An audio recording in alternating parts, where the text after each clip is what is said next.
What's up, everybody? It's Keefe from Ghost Cult Magazine, ghostcultmag.com, and I'm here with the one and only Steve Austin. Today's the day. Welcome back. How you doing? I'm great. How are you doing? Dude, I'm having a great time. I'm out on tour with some of the best bands of the world right now. People that I admire and respect so dearly and so much. Our new album just came out today, and we're playing here in New York City, and I guess everything's just rolling along good. It's a good time, man. It's a good time. You've been working hard all these years. I feel like you must be very prolific and work all the time because you constantly have stuff going on. Right on. But yeah, man, this record is fantastic. This tour is amazing. We're here at Market Hotel.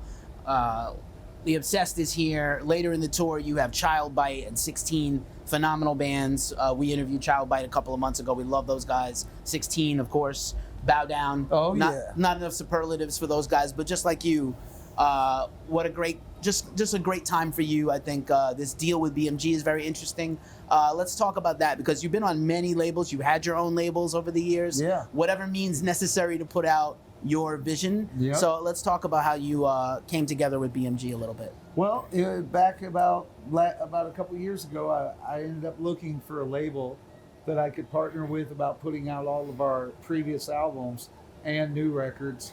And we started looking around at a lot of different labels. And then this fellow named Andreas Katzenboss, he contacted me and was letting me know that he had been following the band since our How to Win Friends and Influence People demo tape, and got to know them a bit and talked more.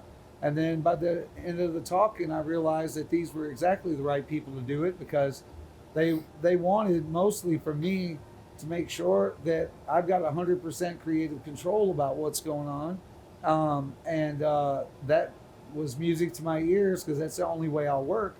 And so we had a great thing hitting right off from the bat.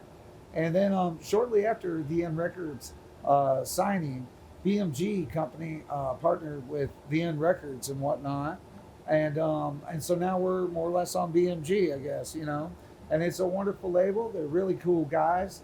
I sometimes wonder if they're more extreme than me because their ideas are pretty heavy and insane and awesome, and so I don't know, everything just seems like a smooth lock. What more can you ask for? What a good time for you. Congratulations and all due respect. I know the business has changed a lot over the years. 30 plus years in the business, 25 years putting out records. Psyched that you mentioned the demo. I remember seeing the demo tapes. Yeah, man, it's just the business has changed so much, and I think it's hard. There's a lot of artists who cannot get control of their output or control, like really creative control, without a lot of interference. And you have always, whatever it was, that's what you tried to strive for, which I think that's why your fans cling to you beside the music. And so I think that's really great. Yeah, you just, to get the purity of the music that you're going to play, it's the guys in the band that make the music and so forth. And everybody's got their own special role, Got the guys who know how to market the music, who want to sell the music and get the message out there, the guys that make the music. And, I think that when a band or a songwriter makes up songs and so forth, you're going to get the best output from that artist by not messing with what the person's doing, because it's just like getting a tattoo. You don't sit down and tell the dude over and over like how to draw the tattoo or whatever. In fact, if you just sit down and say, just give me a fucking tattoo and let him pick it, it'll probably come out better than anything that you could have done, because now you're giving him his full creative control to make his thing, And so, today's just about musical freedom and trying to do our own thing, not trying to stick to parameters or boundaries. And through that, hopefully we can make some new music. Well, new music is the thing, man. So No Good to Anybody is the new record out today.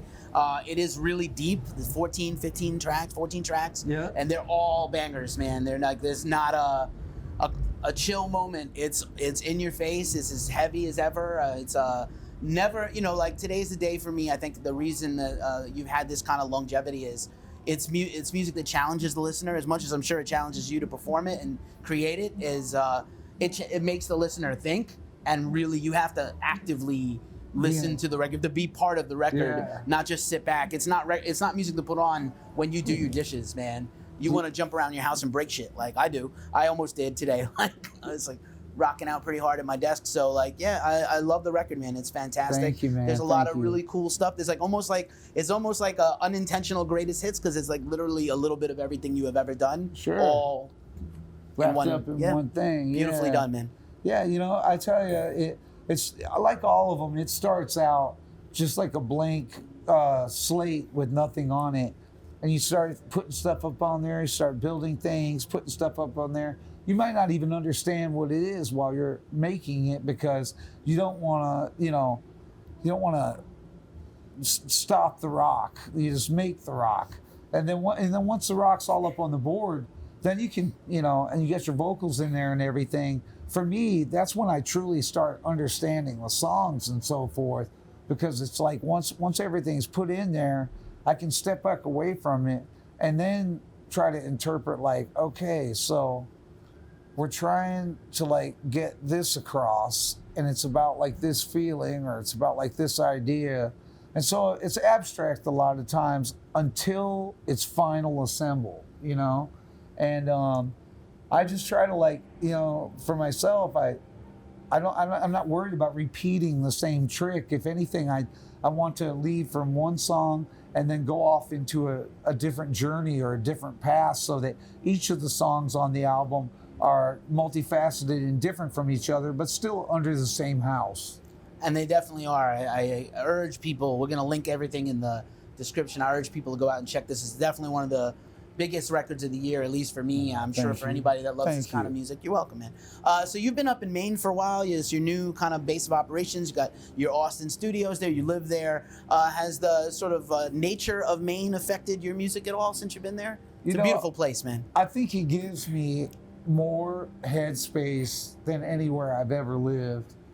My studio is at my pad, and it's way up in the northeastern part of Maine, about an hour and a half from Nova Scotia. And there's no cars, there's no sounds. Like this environment here today and outside is like the diametric 100% opposite of what I normally experience, which is kind of isolation and being away from everything, And when you're like that, it's great because then you can just truly trip out on your music and work on it and like do whatever it is that you want to do. So I love living up in Maine, and I feel like that I'm freer than ever. That's amazing. I know the city, being a city guy mostly all my life, when I did live briefly in the sticks, it was definitely a change of pace, and the city definitely puts you through the teeth of the machine and would affect any art you would make also, maybe positively depending on the person, but I was curious about that because Maine's awesome, especially northern Maine is very peaceful and it's very chill. There's not a lot of interruptions and things intruding on you other than the natural, normal life. Yeah. Bears and moose. Yeah. Still never seen a moose. It's on my bucket list. I hope you get to see one. Yeah, we have one across the street. It's amazing. Yeah, I've never gotten to. So I'm lacking. My life is not lacking for music, but lacking for moose. Anyway, serious. But yeah, man, this is a tremendous time for you. And I don't know if, it seems like you're always moving forward, and I don't know if you're the nostalgic type. I'm glad you mentioned the demo. I'm super excited to hear that this part of this process is going to be reissues, apparently. Yeah. So is there I know it's early to talk about it, but is there a time frame? Are we going to see like a gradual rollout of everything? Yeah, the next one that's going to come out is Willpower, and I've already done it. I remastered it in the interim between when the new record was mixed down and then mastered. I worked on that one for about a month. And Willpower, I think, sounds bigger and bolder and warmer than it ever has. I thought it already sounded pretty damn good, but I added a little bit of subsonic frequency to the low end and a little bit more warmth in the low end area. And I think it ended up making things fill out in a full kind of way that maybe the bottom part didn't have before. So that one's coming out next. And then after that, we'll probably jump around. I mean, I want to do Sadness Will Prevail as a box set of 4 LPs because that album's 140 minutes long, so it'd take that much. Yeah, each one of them now that the new record's out, that'll be our next thing, is starting to get back on that train with getting the records out to the fans that were previous. Amazing. There's a lot of stuff coming down the pipeline. Yeah. I'm really excited to hear that. But this new record, Let It Breathe. I'm psyched to see you touring so much. You got an amazing live band tonight. I heard the sound check. It was sick. Thanks. People are gonna like lose their shit when they hear this, some of this stuff. You sound great. So I'm just really thankful. This is a really great time for you. It's a gift. I don't use that word a lot, but it's good to have, you know, this kind of force. Because what happens, our heroes are all leaving us, man. You know, like the greats are all kind of fizzling out, and you are here. Like your prime is still happening, like which is amazing, man. And it's good for the whole scene, not just you and not just us, but like for fans and everybody. So thank you. Well, I'm happy for the underground. I feel like what's going on with Today Is the Day right now is a big victory, not so much just for the band, but it's for underground music, because it's like, we all know that the major labels don't really mess with true underground bands a lot. And like, you know, if you look back at the last time it really happened, it was like Nirvana getting picked up by a major label, and they, you know, they were a pretty nasty band on Bleach and shit like that, you know?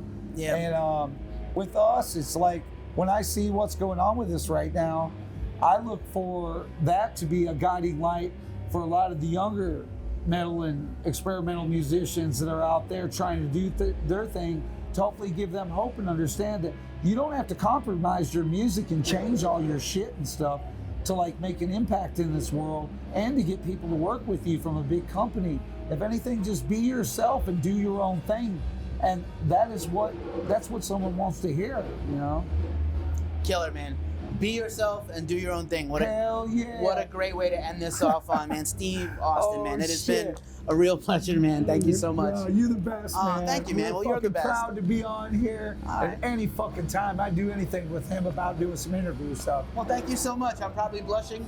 No one will know I'm pretty pink anyway. Yeah. But if you like interviews like this with me and Steve, please like and subscribe to Ghost Call on YouTube, and check us out at ghostcultmag.com. I am Keefe, Steve Austin, and we are out. Right on.